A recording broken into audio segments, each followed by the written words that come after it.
চলুন একটু পুজোর খবরের দিকেও নজর দেওয়া যাক, কারণ পুজো তো একেবারে চলে এলো। বীরভূমে সুরুল জমিদার বাড়ির পুজো, আর এখানে প্রায় 300 বছর ধরে পূজিতা হয়ে আসছেন দেবেতুর্কা। এবছরও জমিদার বাড়ির প্রস্তুতি একেবারে তুঙ্গে, চলছে মূর্তি তৈরি কাজ। এখানে দেবদেবীর মূর্তি ছাঁচে নয়, হাতে তৈরি হয়, আর সেই প্রথা এখনো পর্যন্ত অটুট রয়েছে। দেখুন,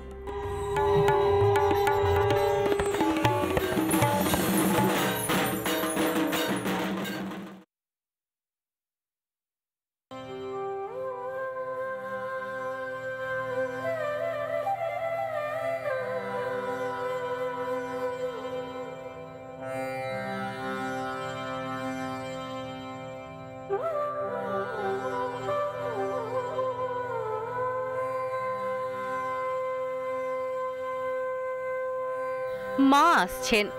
আবাহনের প্রস্তুতি তুঙ্গে বীরভূমের সুরুল জমিদার বাড়িতে।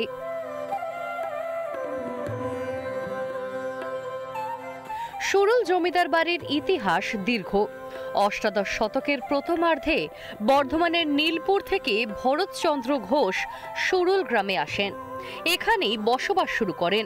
তারপরই শুরু পুজো।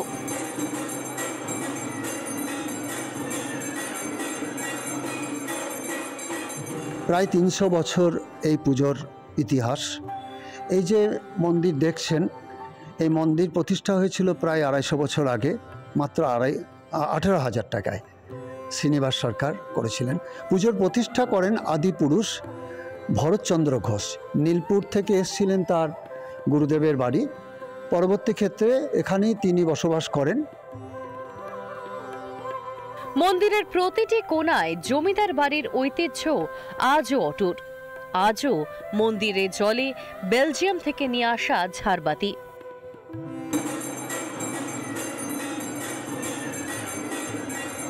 একচালা সাবেকি প্রতিমা ডাকের সাজে সজ্জিত হন দেবী দশভুজা।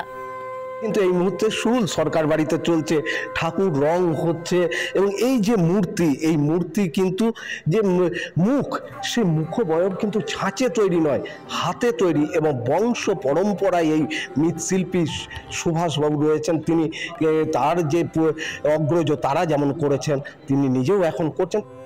প্রথমে আমার দাদু করেছেন, দাদুর পরে বাবার সঙ্গে আমি প্রায় 40 বছর ধরে এই ঠাকুর করে আসছি। আমার ছেলেও শিখছে এখন। আমাদের 4 পুরুষ ধরে চলছে এই মূর্তি তৈরি করার কাজ। আমাদের পুরোটা হাতে তৈরি করতে হয়। দাদু হাতে করে গেছেন, বাবা হাতে করেছেন, এখন আমাকে হাতে করতে হয়। আর সব থেকে বৈশিষ্ট্য হচ্ছে চালচিত্রটা আঁকা। চালচিত্রটা অনেকের এখন নতুন যেগুলো ঠাকুর তৈরি করে তারা সব পট চিঠি দেয়, বাজারে কেনা পট, কিন্তু আমাদের বাজারে পট কেনা দেওয়া চিঠি না হবে না, আমাদের এখন তৈরি করা হাতেই ছবিগুলো আঁকতে হয় সব।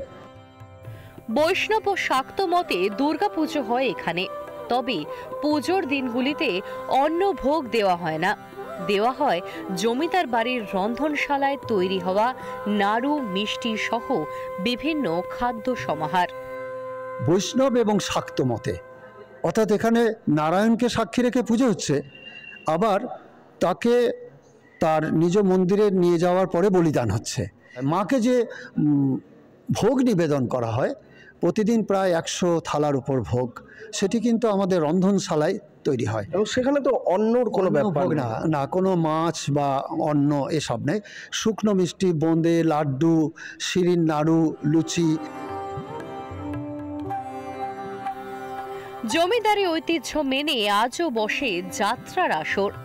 সারা বছর দেশে বিদেশে থাকা পরিবারের সদস্যরা পুজোর এই 4 দিন এক হয়ে আনন্দে হুল্লোড় করেন।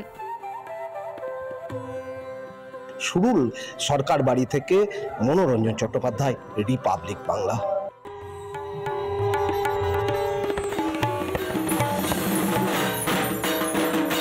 নানা ধরনের কন্টেন্ট দেখার জন্য লাইক করুন, শেয়ার করুন আমাদের ফেসবুক পেজ, সাবস্ক্রাইব করুন আমাদের ইউটিউব চ্যানেল। পাশাপাশি অন্যান্য ব্রেকিং নিউজের জন্য অবশ্যই চোখ রাখুন রিপাবলিক বাংলায়।